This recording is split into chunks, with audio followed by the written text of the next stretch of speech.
గురుగారు, మహాభారతానికి పంచమ వేదం అని పేరు. మహాభారతానికి వేదస్థాయిని ఆపాదించడంలో ఆంతర్యం ఏమిటి? వ్యాస భగవానుడు వేదములు చిన్నాభిన్నముగా కుప్పలు తెప్పలుగా పడి ఉంటే ఈ కలియుగంలో ఉండేటువంటి మానవులు ఆ వేదములను పరిపూర్ణంగా సాకల్యంగా వేదములే కాక వేదాంగములను కూడా అధ్యయనం చేసే అంత ఆయుర్దాయం కానీ ఓపిక కానీ కలిగి ఉండరు.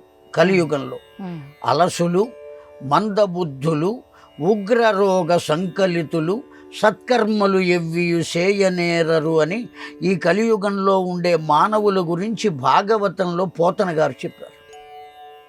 కనుక వీళ్లకు బద్ధకం ఎక్కువ, ఆలోచన శక్తి తక్కువ, అనేక రకాలైన వ్యాధులతో బాధపడుతూ ఉంటారు.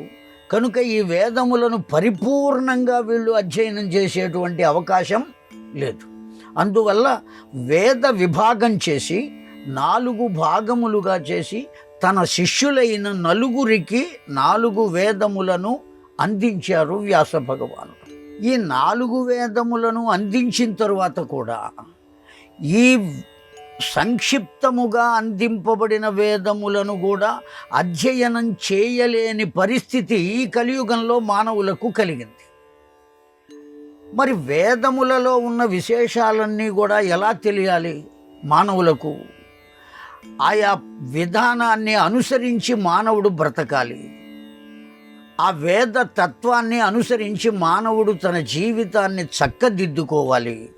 ఆ కారణం చేత వేదములు పరిపూర్ణంగా తెలియని మానవులకు కూడా, సామాన్యమైన వారికి కూడా వేదముల యొక్క భావము, దాని యొక్క తాత్పర్యము అందరికీ తెలియటం కోసం వేదములలో ఏ ఏ విషయములు ఏ విధంగా చెప్పబడి ఉన్నాయో వాటినన్నిటినీ కౌరవ పాండవుల జీవితములను ఆధారంగా తీసుకుని మహాభారతం అనేటువంటి ఓ దివ్యమైన గ్రంథాన్ని అందించాడు.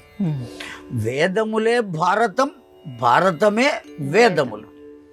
వేదాలు అధ్యయనం చేయలేని వారికి ఇది ఉపయోగపడుతుంది కనుక ఇది కూడా వేద సమానము కనుక 4 వేదాలు ఉన్నాయి కనుక ఇది వేద సమానం కనుక 5వ వేదము అని పంచమ వేదము అన్నారు.